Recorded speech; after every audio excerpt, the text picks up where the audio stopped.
Assalamualaikum warahmatullahi wabarakatuh. Alhamdulillah hari ini kita bisa mulai lebih awal sesuai jadwal, sesuai kesepakatan. Eh, Pada siang hari ini kita akan melanjutkan bahas kita tentang studi konstitusi. Di minggu kemarin saya menjelaskan tentang negara dan konstitusi. Ya. Hari ini kita coba sudah masuk ke pembahasan atau pendalaman terkait dengan itu. Bisa juga terkait kita membahas tentang teori-teori konstitusi atau bisa juga tentang daya ikat konstitusi terhadap masyarakat. Ya.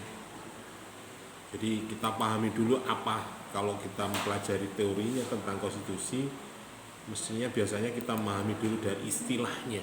Ya. Konstitusi ini dari konstitusionus atau jus atau ius yang berarti hukum dan prinsip. Kalau berbicara seperti itu, maka bahasa Inggrisnya constitution. Ada Constitute of Grondwich, itu Belanda. Kalau bahasa Jermannya ada Verfassung. Mohon bahasanya aneh ya. Nah, kalau di Indonesia, konstitusi itu bisa diartikan seperti undang-undang dasar. Konstitusi itu bisa juga penafsiran dari ideologi bangsa kita yaitu Pancasila yang dijabarkan dalam undang-undang dasar. Mungkin di pertemuan pertama ketika kontrak kuliah sudah sampaikan secara umum bahwa konstitusi itu adalah sebagai dasar negara, undang-undang dasar, atau bisa juga dikatakan ruh dari negara Indonesia. Dalam istilah ini kata konstitusi bahasa Yunani berarti politia atau konstitusional. Nah, itu ya. Jadi pengertian konstitusi di zaman itu atau Banyumani bisa diinformalkan sebagai konstitusi di zaman sekarang. Artinya bahwa konstitusi itu bisa juga perwujudan dari penafsiran dari Pancasila itu dijabarkan menjadi sebuah undang-undang dasar yang isinya mengatur tentang bagaimana bentuk negara, struktur negara, kekuasaan negara, hak-hak rakyat, warga negara, dan sebagainya berdasarkan wilayah negara kita, bentuk dan sebagainya. Maka dari sini maka banyak para pakar juga mengartikan bahwa misalnya Carl Friedrich ini mendefinisikan ada 5 konsep khusus atau sebagai ciri khas istilah konstitusi itu. Secara filosofis ada struktural, ada legal, ada dokumentari atau dokumen atau prosedur. Jadi menurut Carl Friedrich, konstitusi itu adalah filosof hasil pemikiran, penafsiran, sehingga misal bicara tentang ketuhanan itu seperti apa, kemanusiaan yang adil dan beradab itu seperti apa, ini masuk poin mana, ya, dipertegas di bentuk apa. Jadi misalnya kalau Anda pacaran itu kan masih berbicara tentang idealisme, bayaman, harapan kita. Tapi nek wis akad nikah, prakteknya piye, ngono kan? Kita sudah sepakat menjadi sebuah negara. Berarti itu wis ngene Bu. Nah, misalnya seorang ayah tugasnya apa? Wis sampean tugasnya adalah mencari nafkah, menafkahi dan sebagainya. Tugas saya adalah sebagai kepala rumah tangga. Nah, itu berarti praktek. Berarti kalau kita ngomong ideologi filosofisnya Pancasila itu prakteknya apa nih di Indonesia? Berarti isi daripada undang-undang dasar itu ya menerangkan bahwa status kita apa, bentuk negara kita apa, struktur negara kita bagaimana, hak-hak ke masyarakat seperti apa. Nah, ini menurut makanya Carl Friedrich mengatakan di Amerika itu bahwa dia bicara tentang struktur legal seperti itu. Kapsa. Misalnya perwujudan permusyawaratan masyarakat pasal 4 atau sila 4. Nek ngomong negara, rakyat, bangsa ini sampai ini adalah pemilik negara yang berkuasa di negara ini. Tetapi karena sistem negara kita sistem keterwakilan, demokrasi terwakilan, maka yang mewakili sampai ini adalah MPR. Nah, sing milih presiden ini sapa? Sampean kan? Nah, mesti ini sing latih ya sampean mesti ini. Tapi karena ini negara berbentuk itu, iya deh. Perwujudan masyarakat Indonesia diletakkan pada lembaga negara yang namanya Majelis Permusyawaratan Rakyat. Maka dia yang melantik wakil sampean sebagai pengganti sampean. Padahal hakikatnya sampeanlah yang menjadi pemilik negara ini, yang milih sampean. Nah, kalau milih Pak Awi gak milih, gak milih Anies misalnya. Tetapi yang menjadi pemenangnya siapa? Jadi secara legal menjadi suara terbanyak siapa? Ya sih. Kemudian ada juga pakar Profesor Dr. G.J. Rudolph mendefinisikan bahwa konstitusi atau undang-undang dasar itu sebagai yang tertinggi dalam negara atau memuat dasar seluruh hukum di negara itu. Mungkin di awal saya sampaikan, wah ini undang-undang dasar itu koyok-koyok kitab suci nih rek. Berarti hukum yang tertinggi, peraturan yang tertinggi itu adalah undang-undang. Makanya undang-undang peraturan di bawahnya, undang-undang, peraturan pemerintah, peraturan daerah, peraturan provinsi, kabupaten, sampai kalau ke desa ada perdes.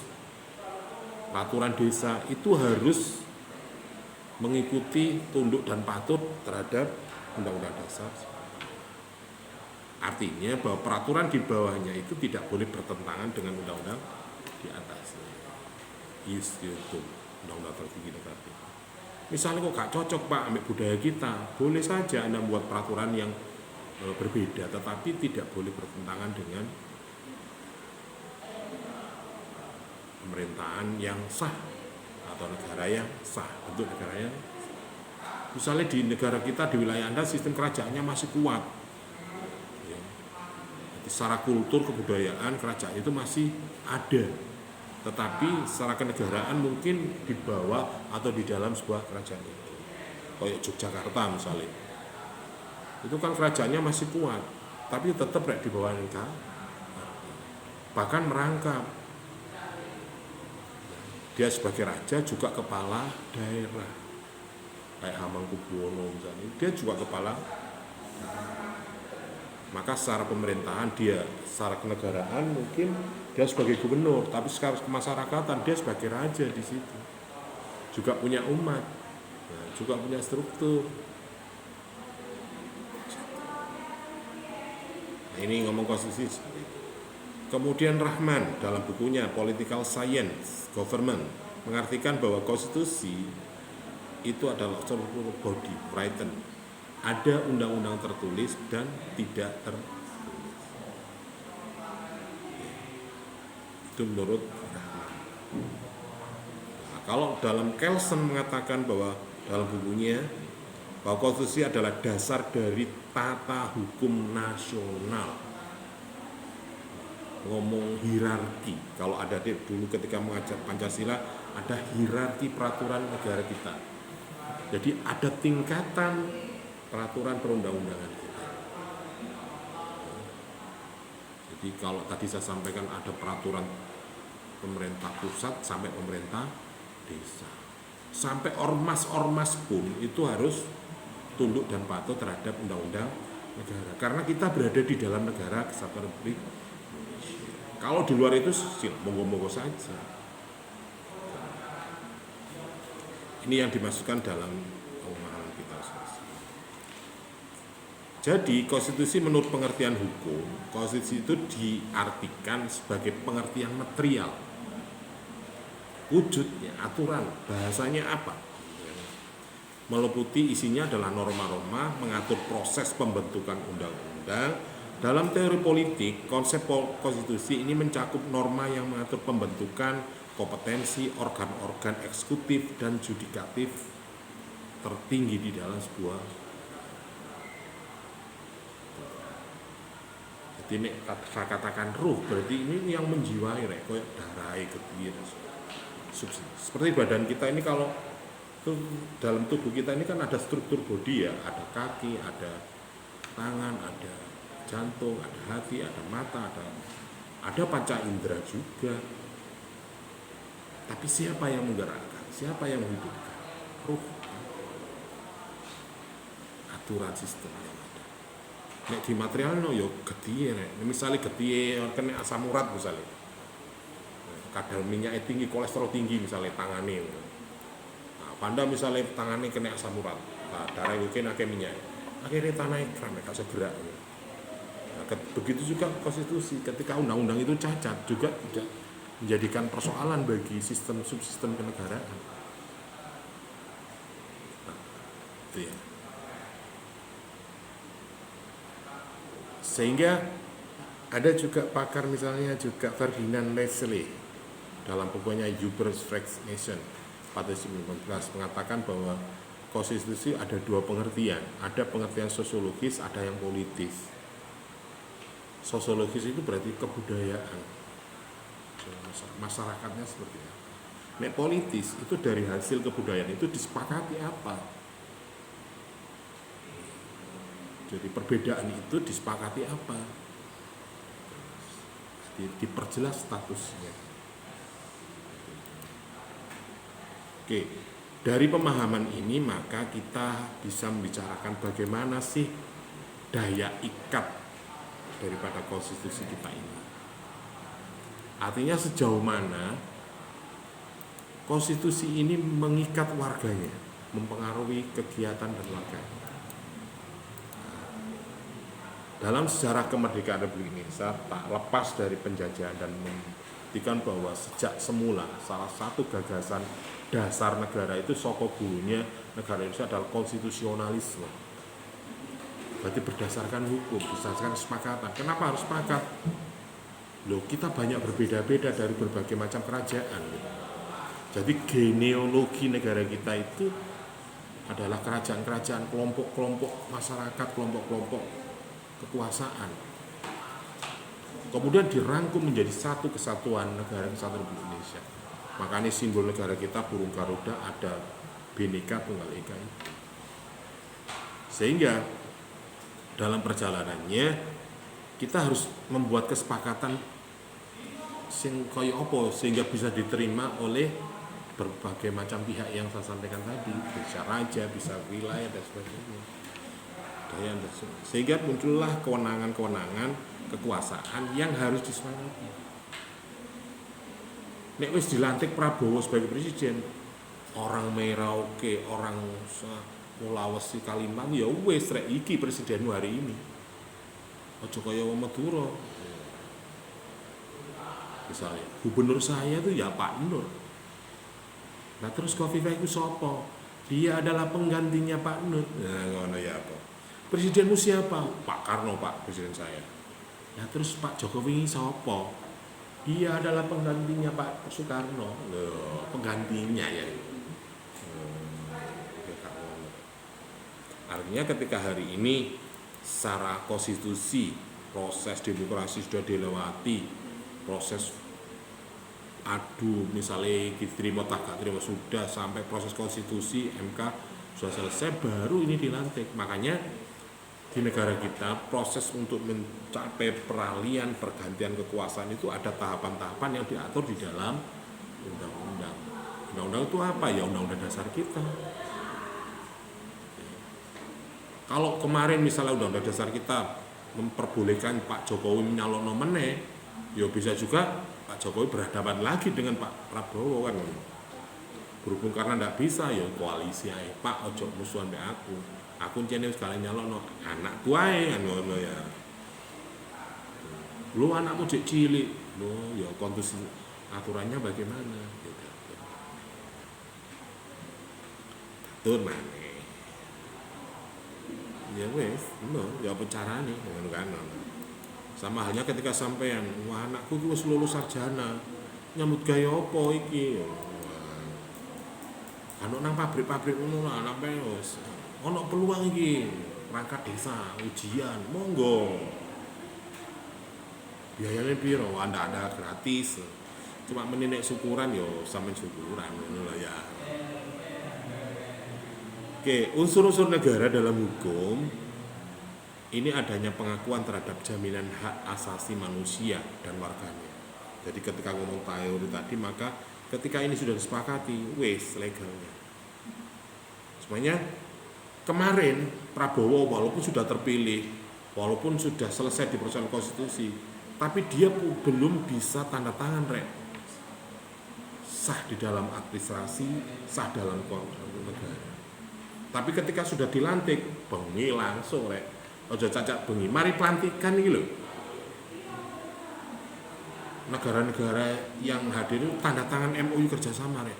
Bahkan kemarin ada 9 negara yang langsung pasca pelantikan itu langsung teken kerjasama.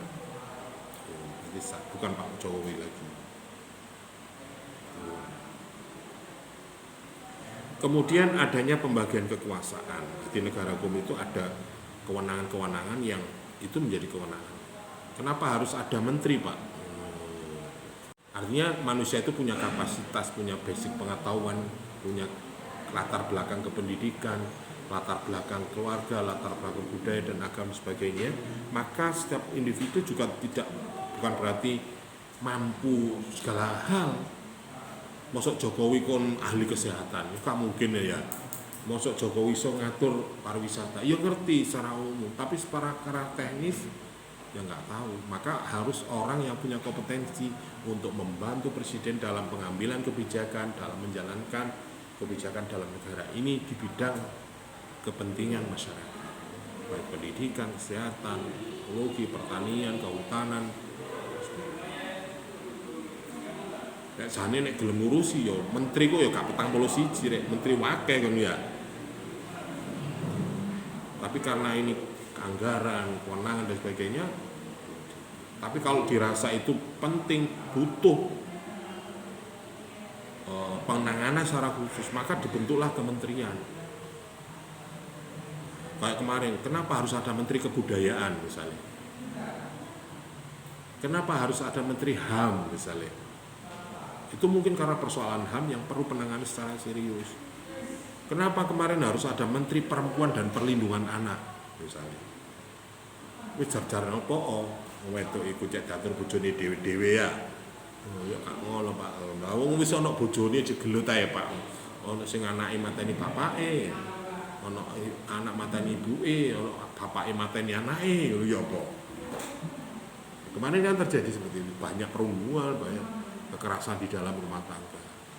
Dia berpikir ketika rumah tangga itu damai, bapak ibu ikut tentrem, ekonomi ini sehat, kesehatan ini jiwanya sehat, maka menghasilkan warga negara yang sehat juga. Nah, ini ekonomi keluarga wis gak sehat, apalagi ketentraman keluarga nih. Tadi ini masyarakat yo, ada akhirnya menjadi penyakit sosial, penyakit masyarakat. Dengan alasan ekonomi akhirnya melakukan kejahatan, kriminal dan sebagainya. Nah, makanya diperlukan menteri urusan tanah wanita dan apalagi dalam masyarakat kita didominasi banyak perempuannya. Maka suara perempuan itu harus diurusi, harus dipertimbangkan. Tidak harus menjadi orang nomor 2 di belakang. Ono emansipasi wanita, ono kajian gender. Ya. Kenapa? Masyarakat Indonesia bukti nih rek, sing jurusanmu ki lho wedok tok perempuan tok lanang kan lho. Kemudian sekarang itu banyak pemimpin Jawa Timur delok. Kan tah calon gubernur iku cowok. Mosok calon gubernure wedok kabeh. Mojokerto ada perempuan. Kota juga seperti itu. Berarti suara perempuan itu sangat berpengaruh. Artinya urusan-urusan keperempuan itu perlu diperhatikan. Makanya ada kementerian yang nangani itu. Kenapa Pak nggak ada urusan peranan laki-laki dan anak, perlindungan anak laki-laki? Oh, malah apa Pak ngono? Lah wingi ana gangster misalnya, ya apa rek?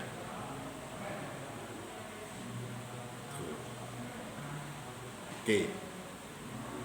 Kemudian unsur negara hukum itu harus melaksanakan tugas kewajiban pemerintah, harus selalu dasar hukum.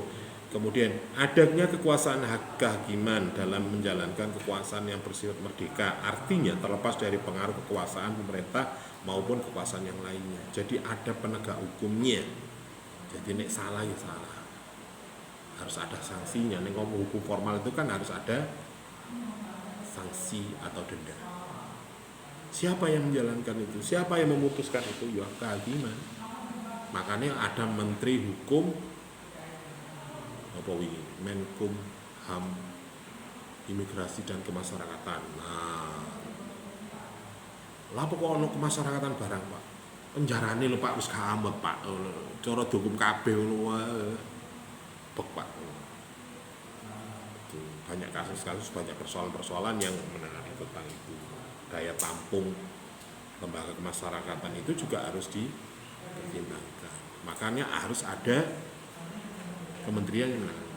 Nah itu diatur di dalam ketatanegaraan atau pemerintahan, sehingga masyarakat juga punya pengaruh kekuatan hukumnya. Ya cek nglakoni ngono rek. Kok nek kasus ngono kementerian yang nangani itu. Ya, berarti artinya ketika ada kementerian berarti ada peraturan yang mengatur tentang itu. Yang bersumber dari mana? Ya, bisa juga dari peraturan menteri, peraturan pemerintah, undang-undang, bisa juga sampai ke undang-undang dasar. Kenapa harus ada menteri perempuan? Karena warga negara Indonesia banyak perempuannya misalnya. Sehingga itu, maka karena dia warga negara, maka dia harus ada perlindungan bagi warga. Tuh. Oke. Kemudian selanjutnya, untuk mengetahui daya ikat konstitusi dalam negara hukum, ini melalui 3 jalur. Ada yang pendekatan aspek hukum. Jadi wong iku iso wedi, bisa menjalankan tugas, bisa melanggar hukum, bisa kena itu karena aturan. Jadi kalau sampean itu misalnya contoh mungkin ketika adik-adik ingat nggak ketika belajar pengantar ilmu hukum, kenapa sih Anda pakai motor selalu pakai mengenakan helm standar SNI misalnya? Ya salah satunya karena aturannya Pak. Kalau nggak ada aturannya mungkin saya nggak pakai helm Pak. Atau bisa juga takut kena sanksi. Aku nek gak helm Pak, ono razia, ono polisi bisa ketilang saya Pak. Yang hakikatnya apa sebenarnya helm kenapa? Yo biar karena ini kita menggunakan mesin Pak. Mesin itu barangkali trouble, barangkali di luar kendali kita ketika terjadi sesuatu musibah bisa terselamatkan. Khususnya kepala kita. Apakah menjamin keselamatan? Ya minimal itu. Ya gak menutup kemungkinan walaupun wis helman wis apa ketabrak penyet ya bisa juga rek ngono lho. Tapi minimal ketika kita pakai helm masih ora petopo nek Gusti Allah ngersakno oh ya penyet remuk rek. Masih kon jebaban tok nek wayahe kecelakaan sepedamu sirem ya iso uga seperti itu. Tetapi paling tidak pendekatan hukum ini menjadi ikatan bagi warganya atau pelaku kekuasaan di negeri kita. Kenapa Pak Polisi jangan korupsi? Loh, itu karena ada aturannya. Coba korupsi itu gak apa-apa korupsi, sepenting bayar pajak. Oh ya. Berarti nek juga sama lihat ya PPN ini separuh lah 30% balik nang negara ngono ya. Lho ya apa jare. Kaya hukume wong Jawa nek mari oleh ya wewe rek kan ngono. Baru ngengeo kan ngono. Jadi sampean prinsipnya orang Jawa itu kan seperti itu. Jadi ketika sampean oleh rezeki misalnya, sampean oleh hadiah atau oleh opo lah rezeki sing tak terduga atau mungkin karena usaha sampean untungnya paling yo nek wis oleh ngono ya wewehe rek dum-dum rek. Dilingo kancamu, alhamdulillah oleh rezeki rek. Ayo nang Mojosari tak traktir kabeh. Kok isih luweh ya simpen baru. Nek awakmu mari oleh langsung kok simpen, medhite rek mana rek. Mari oleh warisan 7 triliun nih. Kancane ngopi gak mbasa.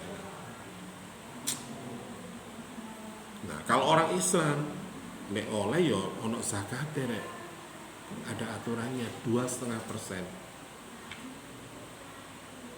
Iku nek wong Islam. Nek wong Jawa ngono mah nek oleh ya wewe, ya ngengeo.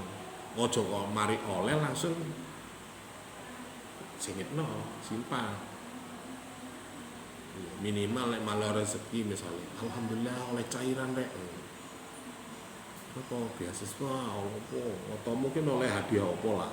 Ini itu berarti ada aturan yang mengikat, ada aturan yang harus dilaksanakan oleh. Nah, begitu juga negara, rakyat itu harus bagaimana, penguasa itu harus bagaimana, itu artinya ada kekuatan.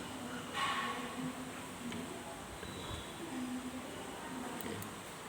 Nah, dalam teori-teori hukum dapat dibedakan ada 3 macam hal yang mengenai berlakunya hukum atau kaidah hukum atau konstitusi. Pertama adalah kaidah berhukum itu secara yuridis. Apabila penentuan didasarkan pada kaidah yang lebih tinggi, tingkatannya terbentuk atas dasar yang telah ditetapkan. Artinya bahwa kaidah hukum itu harus mengikuti undang-undang yang tertinggi. Intinya kan warga negara itu sugih cukup makmur. Nah makmure piye? Teknisi apa? Mosok wong cukup mangan tok. Kok cecek gak butuh liyane ya wis gak butuh kuliah rek ngono ya. Gak butuh pelatihan, gak butuh pulsa kan. Kok butuh pangan tok. Nek sampean kan butuh akeh. Nah, jadi Anda harus butuh belajar apapun untuk memenuhi hajat hidup sampean. Karena hukum manusia, hukum masyarakat ya seperti itu. Makanya di sini kaidah hukum itu harus bisa berlaku secara sosiologis, secara kemasyarakatan, secara umum. Ya. Apabila kaidah tersebut efektif, artinya bahwa kaidah yang dimaksud ini dapat dipaksakan, tidak berlakunya oleh penguasa, walaupun tidak diterima oleh warga negara. Kayak wingi misalnya presiden, sampean wingi gak milih Pak Prabowo. Hari ini setelah dilantik ya mau gak mau sampean harus hormat pada presiden terpilih dan dilantik kemarin. Itu artinya ada kekuatan yang mengikat. Gelem gak gelem maling. Makanya secara umum saya sering katakan bahwa pemerintah itu punya kekuasaan memaksa secara sah ketika itu dalam koridor hukum. Nek maksakan kehendak karena bukan hukum, kepentingan pribadi ya tidak boleh, pasti kena undang-undang itu. Nah, kaidah hukum secara filosofis yaitu sesuai dengan cita-cita hukum atau nilai positif yang tertinggi. Jadi produk hukum itu harus mencerminkan filosofi keinginan masyarakat yang tertinggi, yang terbaik. Kenapa pemerintah menerapkan kebijakan bantuan sosial? Ono BLT, ono beasiswa, ono kesehatan, ono apapun lah, subsidi macam-macam. Ya karena untuk memenuhi kebutuhan hajat hidup yang lebih baik. Ngomong kesehatan ya jangan sampai masyarakat itu ketika sakit nggak terfasilitasi. Nah itu tujuannya. Kemudian ada pendekatan-pendekatan aspek politik. Jadi kalau ada pendekatan hukum, politik. Nek hukum ya saklek nek aturannya apa kesepakatan apa. Nek politik sik kalah. Iki nek dipaksa iki dadi ngene, nek ngomong hukum dadi ngene. Terus ya aku penake wis. Ya kaya Anda tadi, Pak, ini gini loh Pak, jenengan sebenarnya jalan jam ketiga. Lah Pak Hasan, ada Pak Fitna, ada Pak.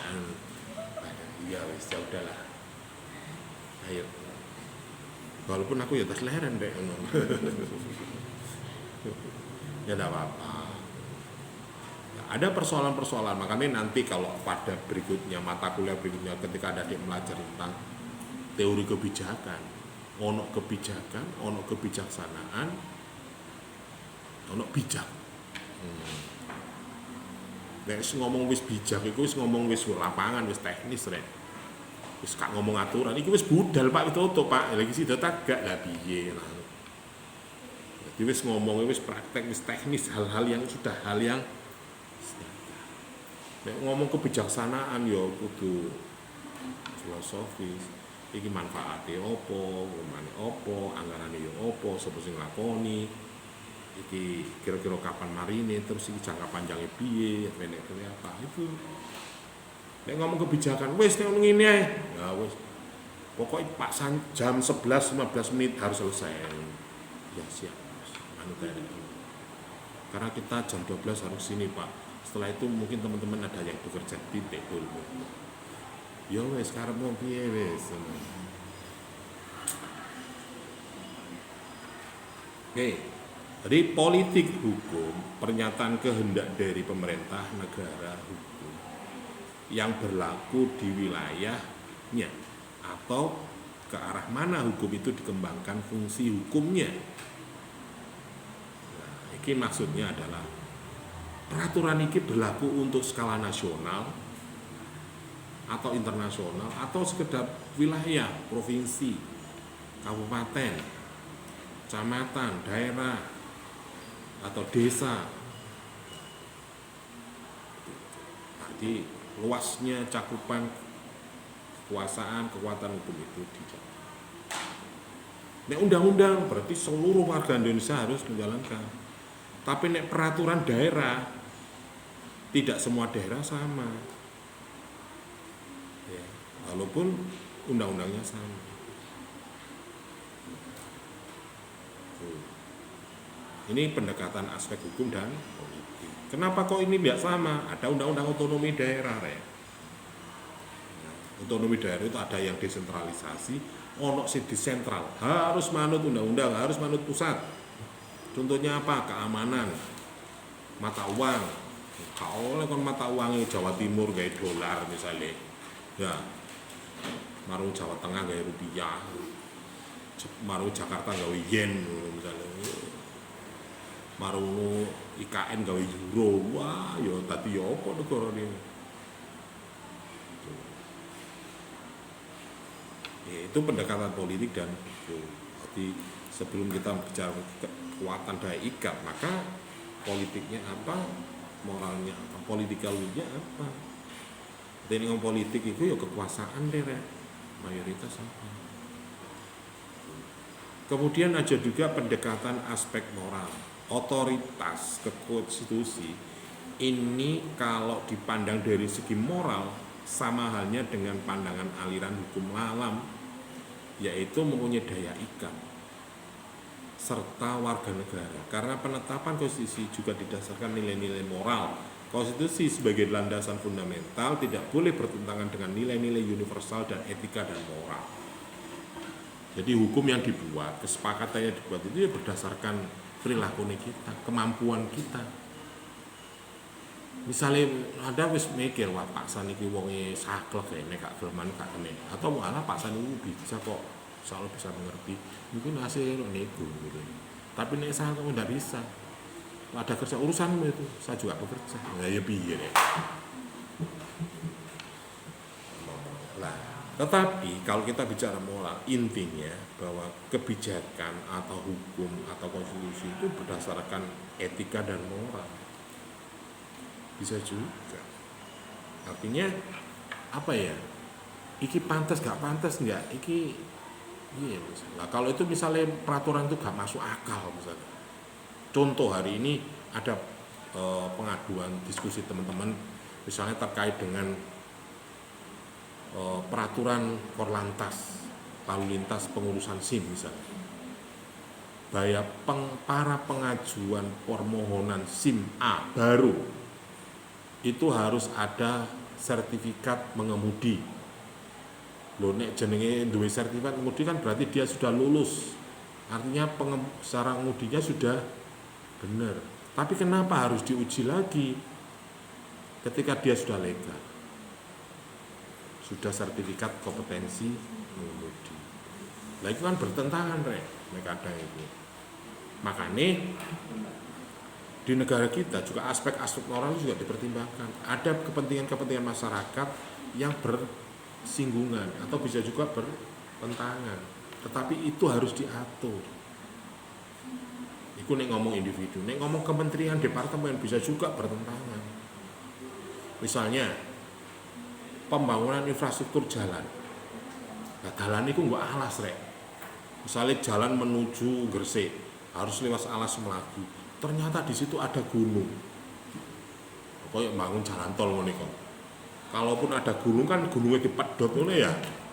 Moro dikedhuki dinggirno dipiyak, akhirnya kita jalan koyo-koyo di tengah. Nah, kalau gitu kan harus aspek lingkungan, aspek kebudayaan dan sebagainya harus dipertimbangkan. Misalnya ada, wah jalan tol ini nerabas makam misalnya, ya apa rek ngene iku. Maka di situ harus ada kebijakan yang mengatur tentang ada aspek-aspek yang secara universal harus dipertimbangkan sehingga itu bisa diakui, bisa dilakukan, bisa dijalankan oleh masyarakat. Jika masyarakat itu taat dan paham, wah ya aturan gak jelas, sejuk direkenis. Tapi nek aturannya jelas, masuk akal, tujuannya baik, ya lakono rek. Misalnya ibumu kok cerewet, kok cok cemes kok Bu. Nah, ketika sampean ngomong ngono, apakah ibumu kecemes atau banyak aturan itu tujuan untuk apa?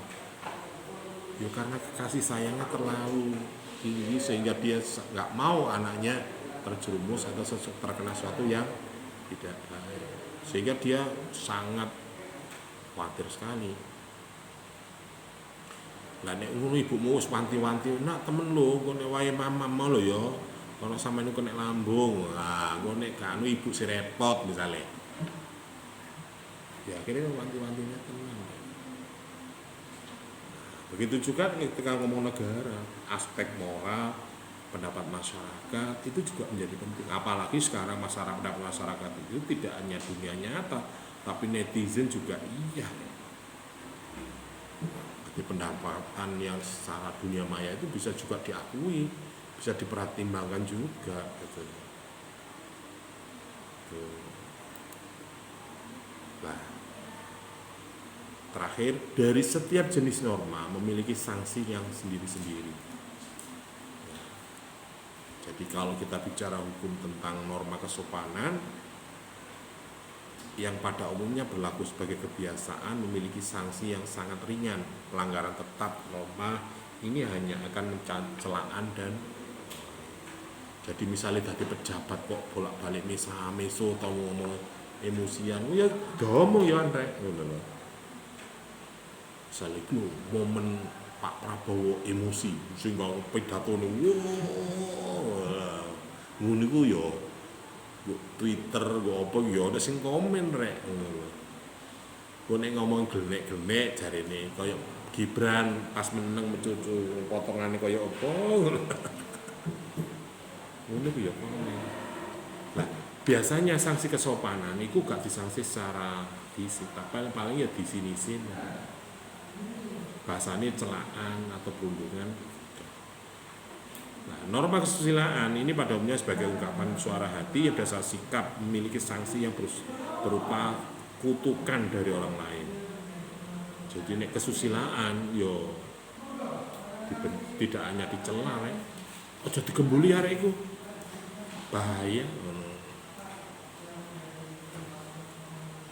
Nek sopanan mungkin hanya digerejeki gak sopan. Tapi nek adik gak susila, gak ya iso gak digembuli kan. Lah kalau norma hukum yang bertujuan menjaga tata tertib dalam pergaulan hidup memiliki kekhususan tersendiri dalam keadilan.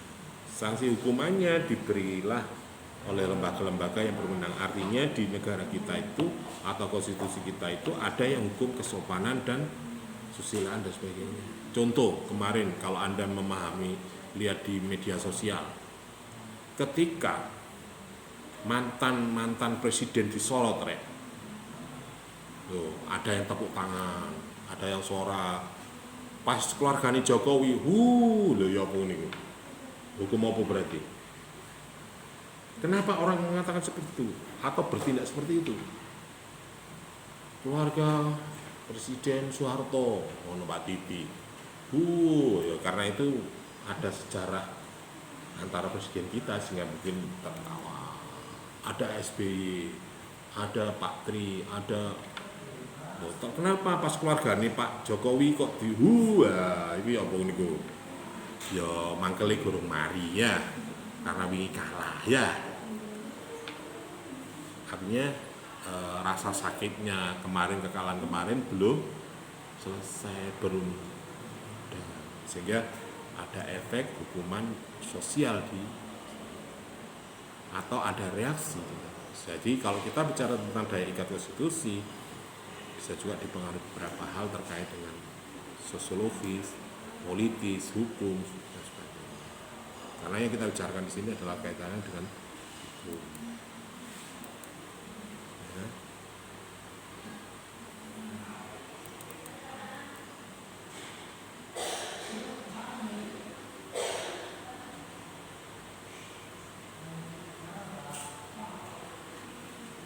Oke, sampai di sini ada pertanyaan? Cukup? Cukup ya?